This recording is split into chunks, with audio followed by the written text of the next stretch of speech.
The following is fiction. It's a story that takes place 5 years or so ahead of its recording.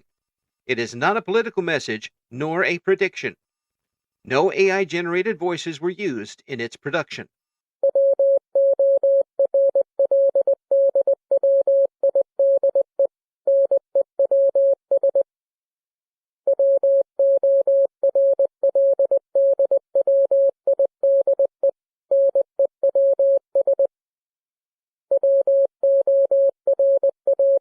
This is Worldwide News. I'm Edward Brown.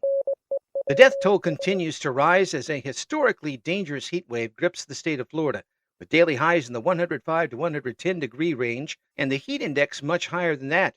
Meteorologist Anna Simmons says relief isn't coming anytime soon. Looks like the heat will stick around for at least 3 more days, then a very slow cooling trend takes over into early next week. Heat index values will remain dangerously high for a long time to come. Stay inside as much as possible. Florida Governor John Nix declared a state of emergency a couple of days ago as power grids are overloaded and water is in short supply. FEMA and the Red Cross are being mobilized to the area. Unofficially, 17 people have lost their lives in the scorching heat. Residents of New Madrid, Missouri were awakened this morning to a sudden shock. We were having breakfast and the house just started shaking. The cats took off running and some pictures fell off the wall. At about 8:15 a.m. Central Time, an earthquake registering 4.1 on the Richter scale rumbled through the area. Seismologists monitoring the New Madrid fault say they aren't expecting any stronger quakes anytime soon, certainly not like the quakes that briefly reversed the flow of the Mississippi River in the early 19th century. However, they also say they didn't expect this quake either. No injuries and just minor damage has been reported. A plane reportedly carrying actor Jerry Crews and his husband disappeared from radar off the coast of South Carolina this morning. The 23-year-old Crews is a licensed pilot. He's known for his teen-oriented television series Cruise Control that ran for 3 seasons and won multiple awards. The Coast Guard is continuing search efforts, but so far no sign of the plane has been found. A milestone has been reached in the relatively new Republic of Crimea, Sandra Cannon reports. Here, the streets of Simferopol are full of celebrating Crimeans as Ukraine opens an embassy in their capital city. It's been 4 years since the China-brokered peace deal ended the Russian-Ukraine war and created the independent Crimean state. This opening is being considered a symbol that a sense of normalcy is finally returning to the region.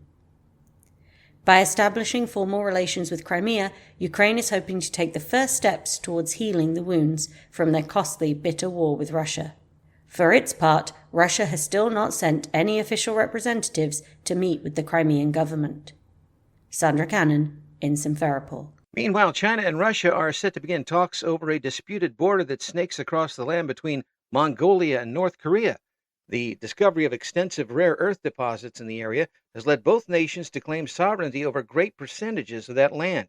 Over the decades, minor skirmishes have popped up occasionally along that part of the border. North Korean leadership has requested to be part of the talks, but it's not known what part they want to play, given their complicated relationships with both countries. The United Nations has also volunteered to mediate the issue.